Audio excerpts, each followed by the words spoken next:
Hello, here is Rose Harman Institute of Technology. Uh, this university is in Terre Haute. Terre Haute is very local city and I like this calmness. Hello, I'm Hayato Watanabe. I'm a student of University of Aizu. This is my first trip to United States. Today I will interview 3 people.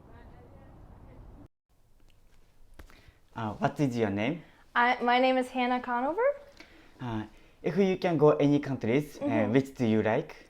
I lived in Asia for a while, so I really enjoyed Singapore and Thailand, and I think I'd probably go back there or go to Australia. Yeah. Thank you. Okay. When you went Singapore, what is the most surprising for you? Well, first of all, it was just the temperature shock. I'm from Minnesota, where it's really cold and snowy all the time. And I went over to Singapore, where it was 90 degrees and super humid and really tropical. So that was a really big shock for me and my family. Another thing was just kind of the different animals and atmosphere there. It was a lot more urban than I was used to, so that was a big change. There was also a lot of different people there, and for once I actually stood out because I looked different than everyone else, which was not something I was used to in my little Scandinavian town. So that was really hard to get used to at first. But it was really cool. They all opened up to me about their cultures, and so I got to learn a lot about Indian and Malay and Chinese cultures. So that was really interesting for me. What is your name? I'm Ben Kimmel. Have you ever been to other countries?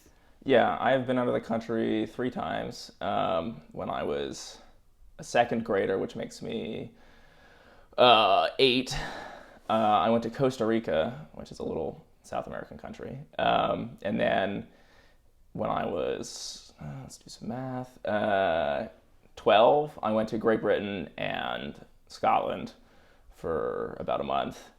And then more recently, I have been to Canada. So I have been outside of the country 3 times. What is the most surprising for you? I think, well, going to Canada and Great Britain was basically the same as being in America. People talk differently, which is surprising, but it's still, it's still English. It's still basically the same culture.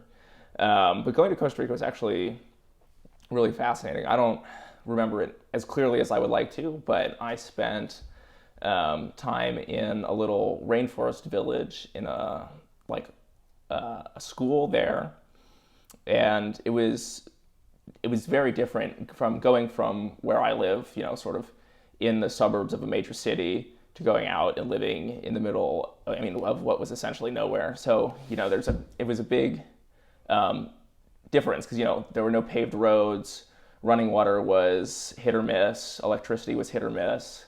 And so it was very different to see sort of the level of, not necessarily poverty, but the level of development there as opposed to where I come from.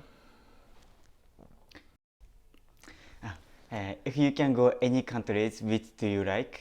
I wouldn't actually really want to go to any particular country. I'd really love to go to Patagonia, which is a region in southern South America, sort of on the border between Chile and Argentina.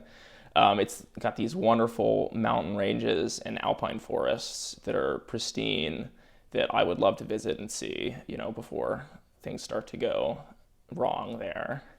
I love being outside in nature, especially in mountains. So having the opportunity to go somewhere like that would be awesome. What is your name? I am Joe Militello. What is your stereotype of Japan?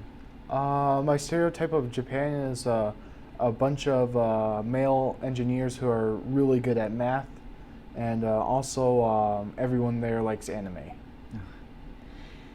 If you can go Japan, what do you want to do?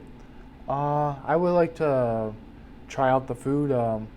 I watched a documentary about a place that has really good sushi. It would be nice to go there, as well as learn about the culture and history of Japan. Today I learned what American people think about other countries. Thank you for your listening.